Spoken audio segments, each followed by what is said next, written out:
Tuhan Yesus penolong kami. Tuhan Yesus tempat perlindungan kami. Tuhan Yesus penyelamat kami. Kami bersyukur bahwa kami selalu ada dalam perlindungan Tuhan. Kami mau dengarkan firman-Mu. Kami buka hati kami. Berfirmanlah ya Tuhan. Sampaikanlah pesan dan isi hati-Mu. Kami ingin mendengarkannya. Kami ingin menangkapnya dan hidup di dalamnya. Karena kami tahu ketika kami hidup sesuai dengan kebenaran firman Tuhan, kebenaran itu akan membela kami. Firman-Mu akan menghidupkan kami. Maka kami buka hati kami untuk mendengarkan Engkau berfirman. Kami angkat iman kami, menanti-nantikan Engkau bertindak, melakukan apa yang ingin Engkau lakukan dalam kehidupan kami, di dalam ibadah ini. Dalam nama Tuhan Yesus Kristus, kami berdoa, mengucap syukur, mendengarkan firman Tuhan. Haleluya, haleluya. Yang siap dengar firman Tuhan, mari sama-sama kita katakan amin. Selamat pagi, salam sehat dan sejahtera dalam Tuhan Yesus Kristus. Haleluya, haleluya. Sekarang mari kita buka Alkitab kita. Kita mau baca 1 Korintus 10 ayat 1 sampai dengan ayat 5. Demikian firman Tuhan yang tertulis dalam 1 Korintus 10 ayat 1 sampai ayat 5. Aku mau supaya kamu mengetahui, saudara-saudara, bahwa nenek moyang kita semua berada di bawah perlindungan awan, dan bahwa mereka semua telah melintasi laut untuk menjadi pengikut Musa. Mereka semua telah dibaptis dalam awan dan dalam laut. Mereka semua makan makanan rohani yang sama, dan mereka semua minum minuman rohani yang sama, sebab mereka minum dari batu karang rohani yang mengikuti mereka, dan batu karang itu ialah Kristus. Tetapi sungguh pun demikian, Allah tidak berkenan kepada bagian yang terbesar dari mereka, karena mereka ditewaskan di padang gurun. Bapak, Ibu, Saudara sekalian yang saya kasihi, nats bacaan kita adalah suatu bagian dari surat Rasul Paulus kepada jemaat Allah yang ada di Korintus. Nats ini adalah ringkasan atau intisari dari perjalanan bangsa Israel keluar dari Mesir yang dimulai dari bagaimana mereka melintasi laut dan seterusnya. Sebagaimana kita baca dalam kitab Keluaran, mereka kemudian melintasi padang gurun sebelum tiba di tanah perjanjian. Dalam bacaan kita juga ditegaskan bahwa selama mereka melintasi padang gurun itu, mereka berada di bawah perlindungan awan atau tiang awan pada waktu siang dan tiang api pada waktu malam. Kedua, mereka mendapatkan makanan jasmani maupun rohani secara ajaib. Tetapi sayang sekali, kebanyakan dari mereka Allah tidak berkenan dan mereka ditewaskan di padang gurun.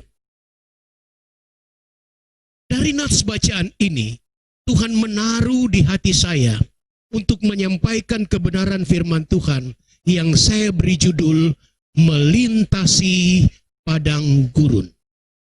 Melintasi padang gurun. Kalimat pertama dalam nats bacaan kita adalah, aku mau supaya kamu mengetahui. Dalam terjemahan lain, aku tidak mau bahwa kamu tidak mengetahui. Terjemahan lain, aku tidak menginginkan kamu mengabaikan. Dan seterusnya. Mengabaikan apa? Tentang perjalanan orang Israel melintasi padang gurun.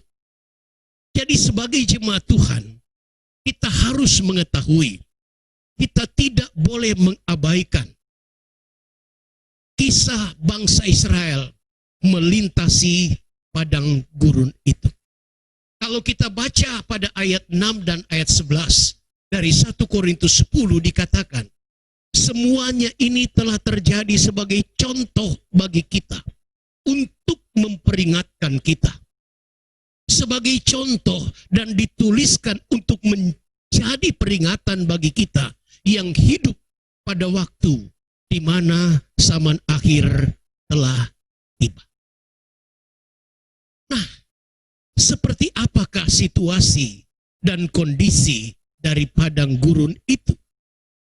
Situasi dan kondisi yang harus diterobos, yang harus dilewati, yang harus dilintasi oleh nenek moyang bangsa Israel. Padang gurun adalah area atau wilayah di mana kalau kita berada di padang gurun, sejauh mata memandang ke segala penjuru, mau ke timur, ke barat, ke utara, dan ke selatan, semua yang terlihat hanyalah hamparan pasir bercampur bebatuan. Di beberapa tempat ada semak belukar dan ada beberapa gunung batu di sana.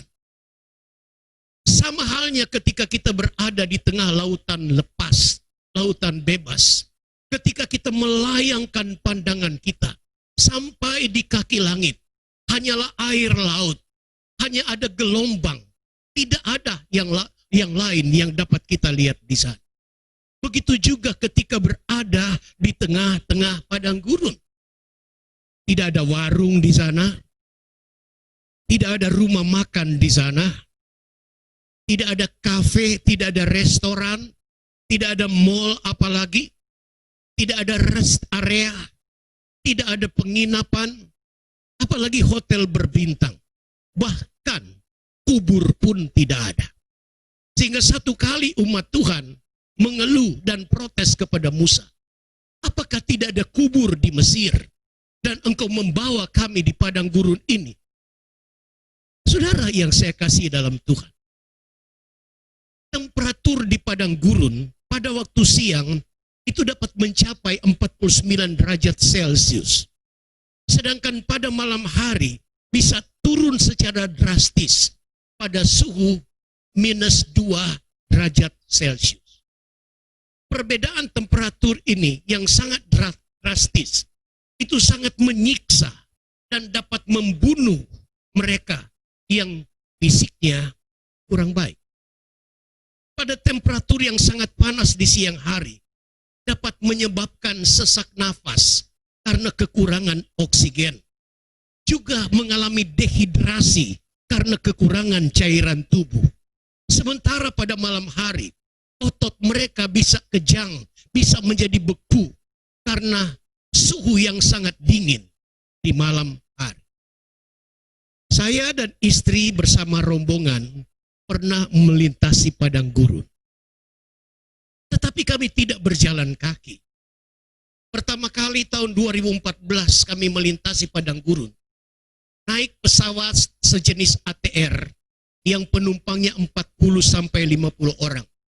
Dari Kairo, Mesir, kami terbang selama kurang lebih 1 jam ke Syam El Sheikh. Itu adalah bagian selatan dari semenanjung Sinai. Saudara yang saya kasih dalam Tuhan, waktu melintasi padang gurun, dari atas pesawat yang terbang tidak terlalu tinggi, kami dapat melihat luasnya padang gurun. Bahkan saya boleh berkata ganas dan buasnya padang gurun. Baru kami tiba di Syam El Sheikh. Itu di dekat pegunungan Sinai. Waktu orang Israel melintasi padang gurun, kota ini belum ada. Syam El Sheikh itu baru muncul di pertengahan abad ke-20. Awalnya sebagai kota kecil, kota nelayan yang mencari ikan di Laut Merah. Tapi kemudian setelah kota ini dikembalikan oleh Israel ke Mesir di tahun 1982, Mesir kemudian seperti menyulap kota ini. Dan sekarang Syam El Sheikh itu dikenal sebagai surga wisata di Timur Tengah. Tapi waktu orang Israel lewat di sana, belum ada kota ini. Kedua kali tahun 2018, kami melintasi padang gurun, bukan dengan pesawat, tapi dengan bis pariwisata yang full AC, fasilitasnya sangat nyaman, ada makanan minuman yang enak, yang dibawa dari Mesir, dan kami menikmati perjalanan itu. Dari jendela bis, saya melihat ke depan, ke kiri dan ke kanan. Sekarang ada jalan tol yang luas dan lebar. Kita bisa menyaksikan kendaraan yang pergi dan pulang di lintasan Mesir ke Israel itu. Tapi waktu orang Israel melintasinya, belum ada jalan tol. Kalaupun harus berjalan di jalan tol dengan cara jalan kaki selama 40 tahun, saya pikir tidak akan ada orang yang bersedia. Apalagi waktu itu bukan jalan tol dan belum ada jalan. Tuhan bawa mereka berputar-putar. Kami nginap di Saint Katerina untuk malamnya naik ke atas Gunung Sinai. Besok pagi kami langsung ke Eilat, kota bagian selatan dari Israel, melewati padang gurun, dan kami menyaksikan bahwa padang gurun ini sangat luar biasa, menyeramkan ketika kita berada di sana sebagai pejalan kaki. Pemandu wisata kemudian menerangkan betapa sukarnya melintasi padang gurun. Ada banyak kesulitan, dan dia berkomentar begini, wajar kalau orang Israel kemudian bersungut-sungut. Dalam hati saya, bagi dia wajar. Mungkin bagi banyak orang juga wajar kalau orang Israel bersungut-sungut. Tapi bagi Tuhan tidak wajar. Sebentar akan kita lihat kenapa. Bagi Tuhan tidak harus bersungut-sungut, walaupun perjalanan itu kelihatan sangat sulit. Dan karena mereka terus bersungut-sungut, mereka ditewaskan di padang gurun dan tidak mencapai tanah perjanjian. Padang gurun adalah kawasan yang sangat tidak nyaman. Bahkan menyiksa mereka yang melintasinya. Juga sering terjadi badai gurun. Memang tidak ada ombak dan gelombang. Tetapi pasir dan batu yang berterbangan bisa mengubur orang yang melintas di padang gurun. Sering muncul bukit-bukit dan gunung-gunung baru karena tiupan badai yang begitu kencang memindahkan pasir dan menjadi bukit di satu tempat. Bapak, Ibu, Saudara sekalian yang saya kasih dalam Tuhan Yesus Kristus, Alkitab memberitahu kita bahwa bangsa Israel itu dibebaskan dari perbudakan, dilepaskan dari penindasan. Tuhan bawa keluar dari tanah Mesir dan dibawa ke tanah yang baik, tanah yang luas, tanah yang berlimpah-limpah madu dan susu. Keluaran pasal 3 ayat 7 dan ayat 8. Ketika saya merenungkan saudara-saudara dan membandingkan dengan kisah-kisah lain, saya percaya Tuhan dapat membuat keajaiban untuk membawa bangsa Israel keluar dari Mesir dan kemudian tiba-tiba sudah berada di tanah Kanaan. Tuhan pernah mengangkat Henokh hidup-hidup naik ke sorga. Tuhan pernah membawa Nabi Elia dengan kereta berapi naik ke sorga. Tuhan pernah meraibkan Filipus dari hadapan sida-sida. Dari jalur Gaza, kemudian tiba-tiba Filipus sudah berada di Kaisaria. Maka saya percaya Tuhan juga sebetulnya mampu membawa dengan keajaiban Tuhan orang Israel itu keluar dari Mesir dan kemudian tiba di tanah Kanaan. Tapi ternyata bukan itu cara yang Tuhan pakai. Yang Tuhan pakai adalah membawa orang Israel harus melintasi padang gurun. Bahkan mereka harus berputar-putar selama kurang lebih 40 tahun sebelum memasuki tanah perjanjian. Itu yang dikatakan dalam Keluaran 13 ayat 17 dan 18.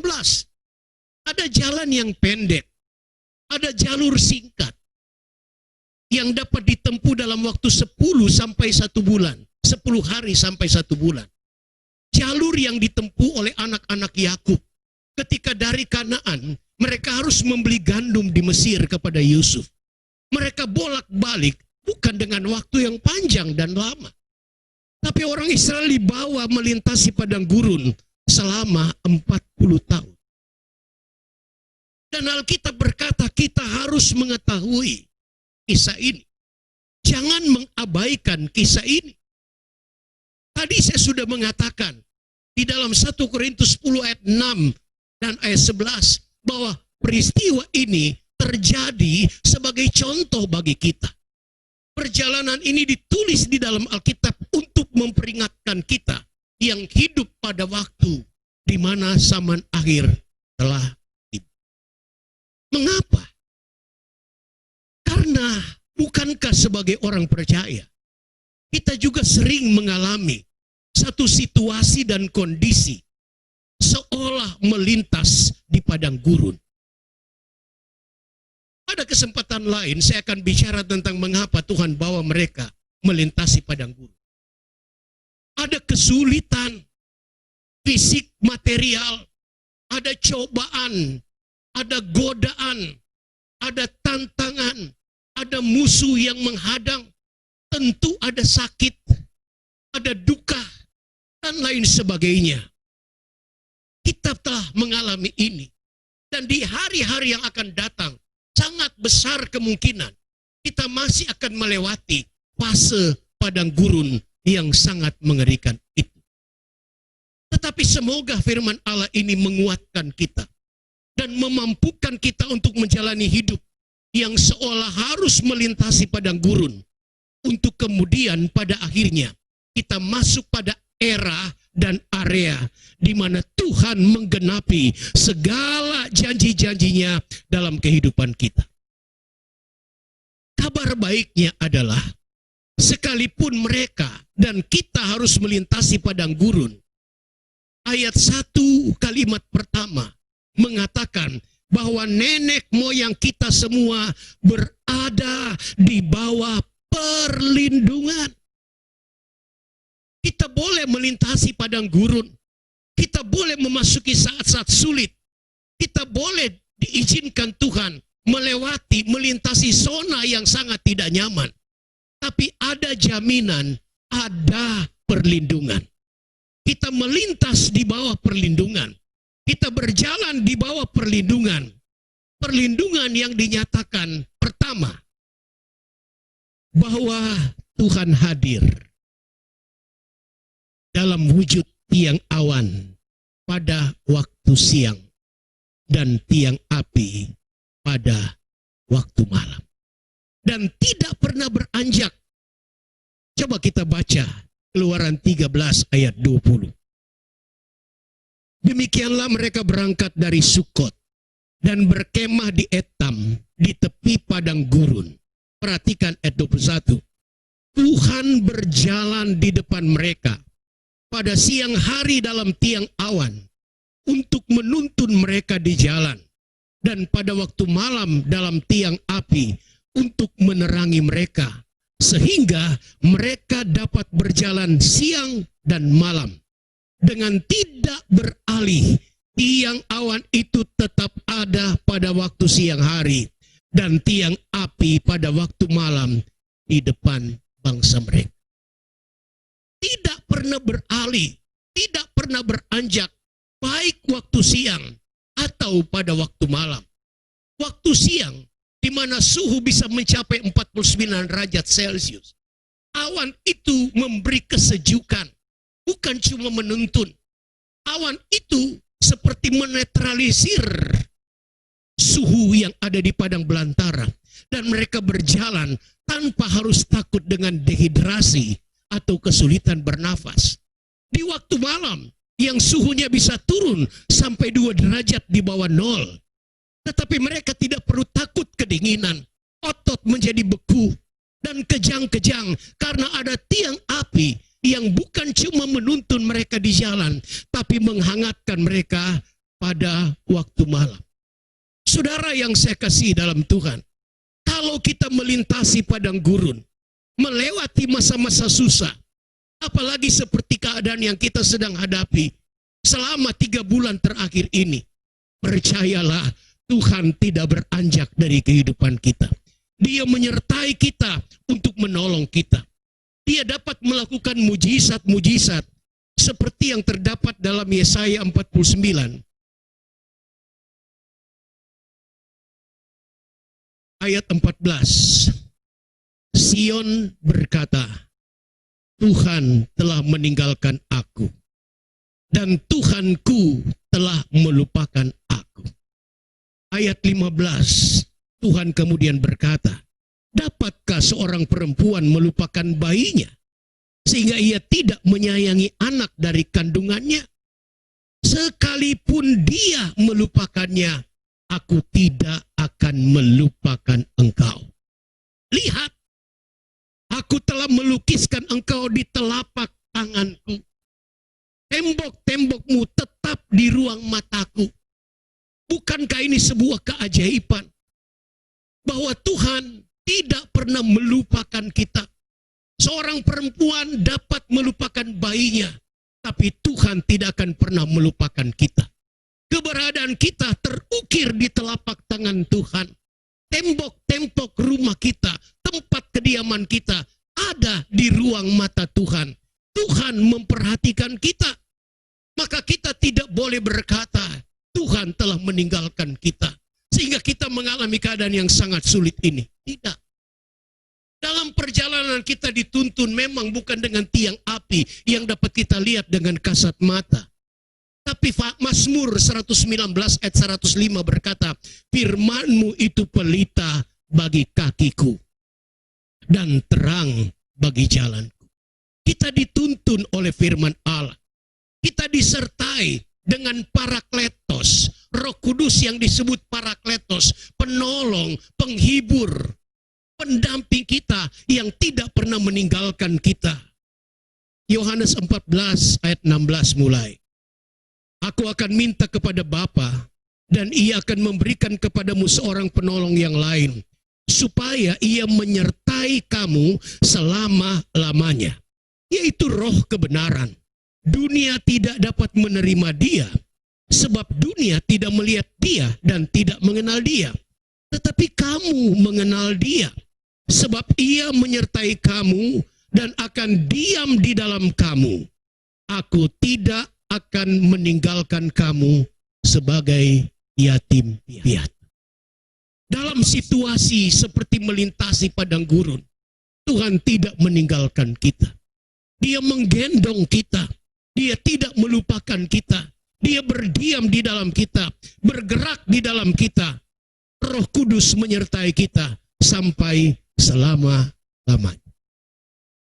Kabar baik yang kedua, sekalipun melintasi padang gurun, saudara, Tuhan hadir dengan penyediaannya yang ajaib dan tidak terbatas. Dia menyediakan apa yang kita perlu, dan dia dapat mengerjakan jauh lebih banyak dari apa yang kita doakan dan kita pikirkan. Keluaran 16 ayat 11 mengatakan begini tentang nenek moyang orang Israel waktu melintasi padang gurun. Lalu berfirmanlah Tuhan kepada Musa, aku telah mendengar sungut-sungut orang Israel. Katakanlah kepada mereka, pada waktu senja kamu akan makan daging, dan pada waktu pagi kamu akan kenyang makan roti. Maka kamu akan mengetahui bahwa akulah Tuhan Allahmu. Pada waktu petang datanglah berduyun-duyun burung puyuh yang menutupi perkemahan itu. Dan pada waktu pagi terletaklah embun sekeliling perkemahan itu. Ketika embun itu telah menguap, tampaklah pada permukaan padang gurun sesuatu yang halus, sesuatu yang seperti sisik, halus seperti embun beku di bumi. Ketika orang Israel melihatnya, berkatalah mereka kepada yang lain, apakah ini? Sebab mereka tidak tahu apa itu. Tetapi Musa berkata kepada mereka, inilah roti yang diberikan Tuhan kepadamu menjadi makanan. Tuhan menyediakan makanan. Pada waktu pagi, pada waktu petang, ada makanan. Sekalipun nenek moyang orang Israel pada waktu itu tidak puas dengan makanan itu, lalu bersungut-sungut kepada Tuhan. Tuhan menyediakan air untuk mereka minum. Bahkan air pahit di Mara berubah jadi air yang manis. Ada gunung batu yang disebut dalam 1 Korintus, sebetulnya itu adalah Kristus yang mengikuti mereka. Yang mengeluarkan keajaiban-keajaiban. Berkata kepada gunung, keluarlah air. Memukul gunung dan air mengalir. Yesaya 43 ayat 19 berkata begini. Lihat, aku hendak membuat sesuatu yang baru, yang sekarang sudah tumbuh. Belumkah kamu mengetahuinya? Ya, aku hendak membuat jalan di padang gurun, dan sungai-sungai di padang belantara. Ayat ini menyatakan kepada kita, kalaupun kita diizinkan Tuhan melintasi padang gurun, di padang gurun Tuhan dapat melakukan keajaiban. Tuhan dapat membuat sungai. Tuhan bisa menghadirkan keajaiban-keajaiban. Sayang, nenek moyang orang Israel yang melintasi padang gurun seringkali bersungut-sungut kepada Tuhan. Mereka mengeluh tentang hal yang tidak ada, tapi lupa bersyukur tentang apa yang ada, yang Tuhan sediakan, yang Tuhan kerjakan bagi mereka.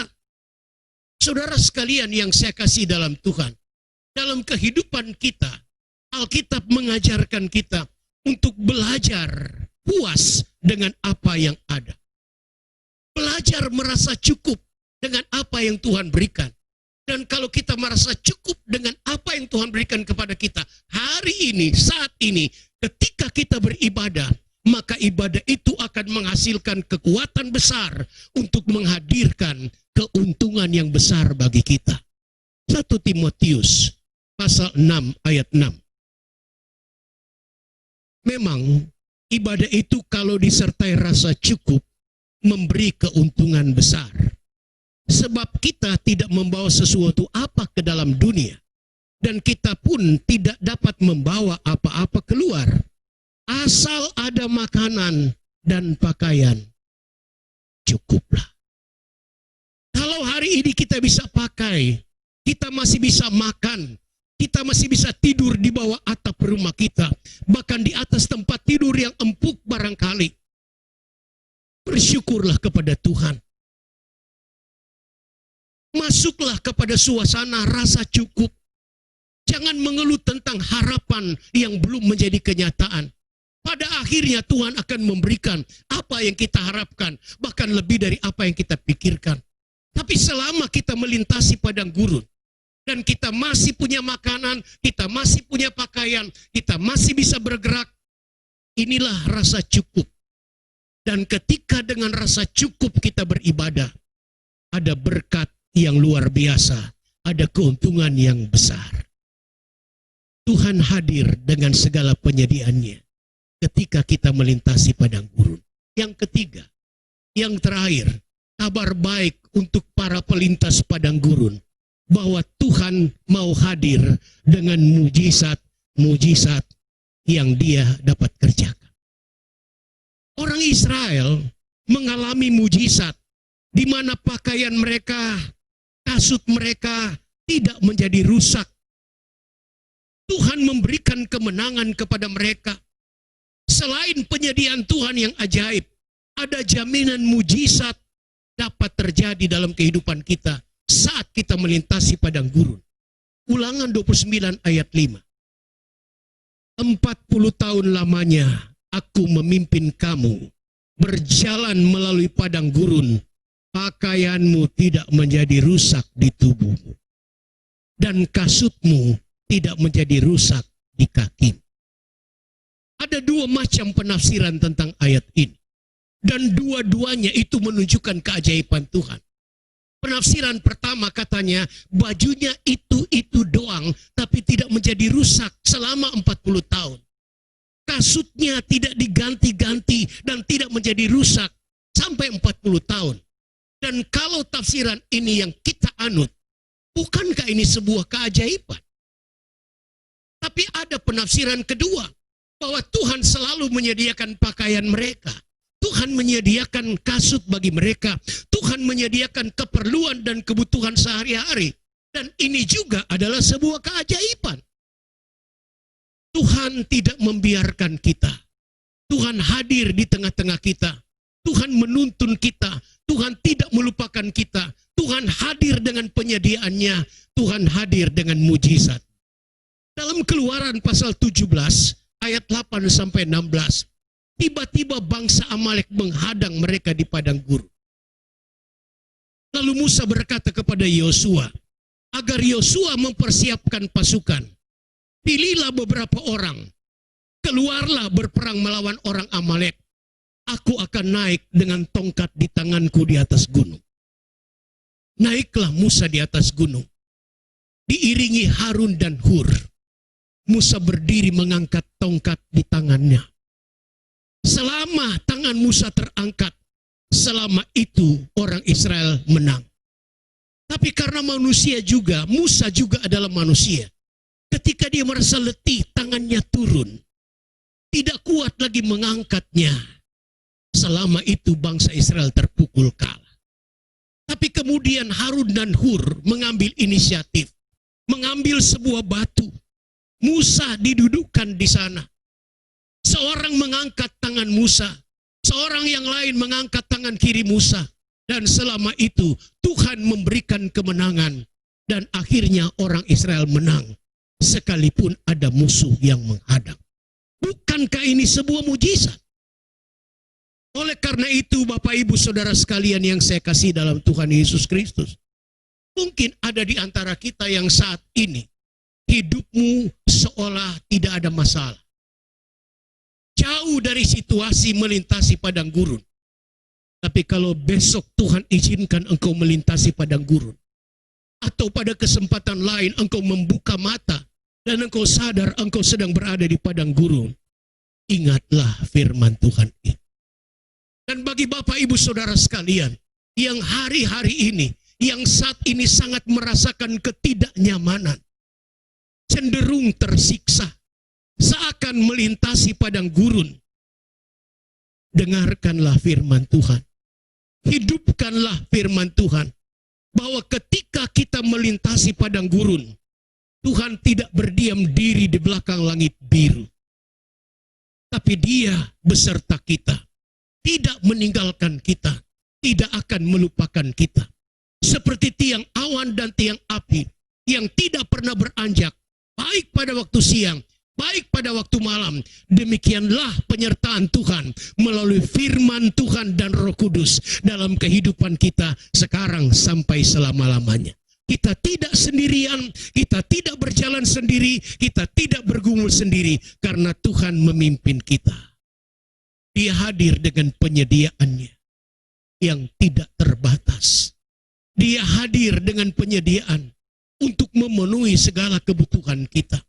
Filipi 4 ayat 19 berkata, Allahku akan memenuhi segala keperluanmu menurut kekayaan dan kemuliaannya dalam Yesus Kristus. Kebutuhan kita disediakan oleh Tuhan. Kebutuhan kita akan dipenuhkan oleh Tuhan. Apapun kebutuhan kita, ada penyediaan yang tidak pernah kering, ada penyediaan yang tidak pernah berkurang, ada penyediaan yang terus menerus Tuhan siap alirkan untuk kehidupan kita. Dan Dia tetap sama. Dia tidak berubah. Dahulu ketika nenek moyang Israel melintasi padang gurun. Kemarin ketika kita mengalami situasi padang gurun. Dan hari ini seolah belum keluar dari padang gurun. Besok sampai selama-lamanya. Ibrani 13 ayat 8 berkata Yesus Kristus tetap sama. Dia tidak berubah dahulu, hari ini, sampai selama-lamanya. Saudara, kalau Tuhan memperhatikan Hagar dan Ismail yang bukan anak perjanjian. Ketika Ibrahim mengusir mereka dari kemah mereka. Hagar dan Ismail sampai di padang gurun. Kehabisan bekal, kehabisan akal. Lalu Hagar membuang Ismail di semak belukar. Sementara Hagar menangis, Ismail pun menangis. Mereka tidak punya apa-apa di padang gurun. Tapi kemudian Tuhan melihat dan mendengar tangisan Hagar dan Ismail. Tuhan menyuruh malaikatnya melakukan mujizat di padang gurun. Kalau Tuhan dengarkan tangisan Ismail, percayalah Tuhan mendengar tangisanmu. Tuhan melihat air matamu. Tuhan melihat penderitaan kita. Dan Tuhan bakal melakukan sesuatu yang ajaib bagi kita di padang gurun. Kalau Tuhan tolong bangsa Israel, kalau Tuhan melindungi mereka, kecuali mereka yang bersungut-sungut dan kemudian ditewaskan di padang gurun. Tapi selebihnya kemudian bisa melintasi padang gurun dan memasuki tanah perjanjian, tanah yang berlimpah-limpah, susu dan madu, tanah yang baik dan luas. Yakinlah, perjanjian Tuhan bagi kita akan Dia wujud nyatakan, walaupun kita seakan melintasi padang gurun. Dia akan bawa kita sampai memasuki era di mana janji-janji Tuhan digenapi dalam kehidupan kita di akhir zaman ini. Dan itu sudah sangat dekat di depan mata kita. Berjalanlah melintasi padang gurun. Engkau tidak sendirian, kita tidak sendirian. Tuhan ada, menyertai kita, menyediakan apa yang kita butuhkan, dan siap melakukan mujizat untuk kita semua. Haleluya, haleluya.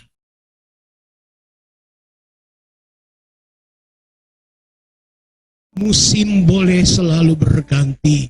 Ada saatnya kami seakan melintasi padang gurun, tapi Engkau tidak pernah meninggalkan kami. Engkau selalu menolong kami. Sehelai rambut pun tidak akan jatuh tanpa seizin-Mu.